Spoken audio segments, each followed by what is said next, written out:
வணக்கங்க. கரண்ட் நின்று போச்சா? சட்னி வைக்கணுமா? கவலையே படாதீங்க.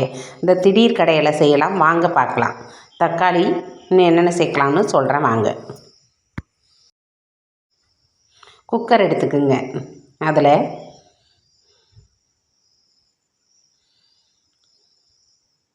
நம்ம 4 தக்காளி காட்டினோம் இல்லையா, அதை குட்டி குட்டியாக அரிஞ்சு அதை சேர்த்துக்குங்க. அப்புறம்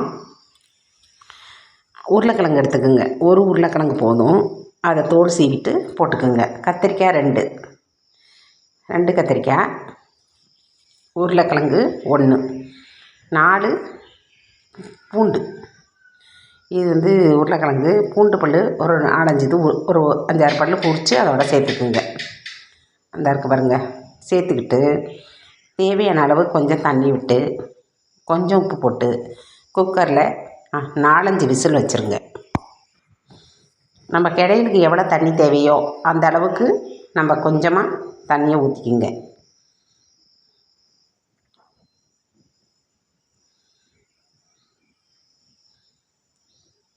ஊற்றிக்கிட்டு அதுக்கு தேவையான அளவு உப்பு போட்டு அப்படியே க்ளோஸ் பண்ணிடுங்க. அப்புறம் 4-5 விசில் வந்ததுக்கு பிறகு எடுத்து பார்த்திங்கன்னா நல்லா குழைவாக வெந்திருக்குங்க. அதை அப்படியே ஒரு மட்டை வச்சு அப்படியே நசுக்கி அப்படி கடைஞ்சி விட்டுக்குங்க. மட்டை வச்சு நல்லா கடைஞ்சி விட்டுக்குங்க.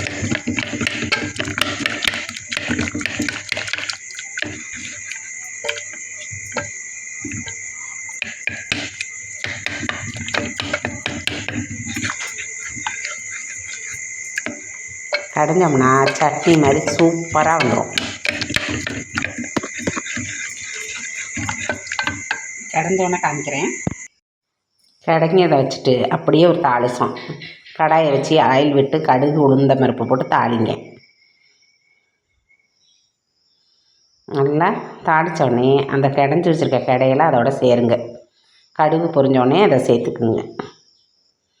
சேர்த்துக்கிட்டு நான் நைட்டில் எடுத்ததுனால உங்களுக்கு அப்படி தெரியுது. நல்லா அப்படியே கிளறி விடுங்க. இப்போ நம்ம காரத்துக்கு எதுவுமே சேர்க்கலை, அதனால் 1 ஸ்பூன் மிளகாத்தூள் போட்டு நல்லா கிண்டி விட்டு கொதி வர்ற வரையும் வைங்க. ஏன்னா மிளகாத்தூளோட பச்சை வாசம் போகணும். கொதி வர்ற வரையும்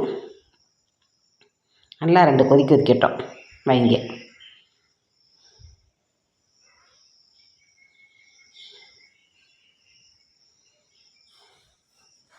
அவ்வளோதாங்க, நம்மளுக்கு சட்னி ரெடி ஆயிரும். நம்ம மிளகாத்தூள் போட்டோம் இல்லையா, அதனால தனியாக இருக்குது பாருங்கள். தனியான சட்னி ரெடி. இப்போ சுட்டு வச்ச தோசை எடுத்துக்கிட்டு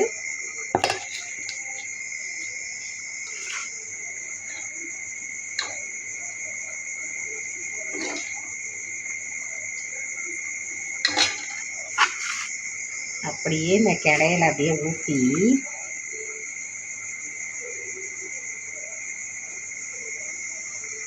தோசையை சாப்பிட்டிங்கன்னா செம வேறு லெவலுங்க. 4 தோசை திங்கிற நீங்கள் 10 தோசை திம்பிங்க. அவ்வளோ செமையாக இருக்குது. மறக்காமல் ட்ரை பண்ணி பாருங்கள். கரண்ட் இல்லாதப்ப உங்களுக்கு என் ஞாபகம் வரணும் இந்த சட்னி வைக்க. இது செமையாக இருக்கும். கத்திரிக்காய், உருளைக்கிழங்கு, தக்காளி, பூண்டு சாப்பிட்டு பார்த்தாங்க, வேறு லெவலுங்க. காரசாரமாக மிளகாத்தூளையும் போட்டோன்னே அப்படியே செமையாக இருக்குது. வேறு லெவல். கண்டிப்பாக மறங்காமல் நீங்களும் இந்த சட்னியை செஞ்சு பாருங்கள். செமையாக இருக்குது. இந்த வீடியோ உங்களுக்கு பிடிச்சுன்னா ஒரு லைக் கொடுங்க. பேச்சுலராக இருந்தீங்கன்னா கண்டிப்பாக செஞ்சு பாருங்கள். செமையாக இருக்குது. நன்றிங்க.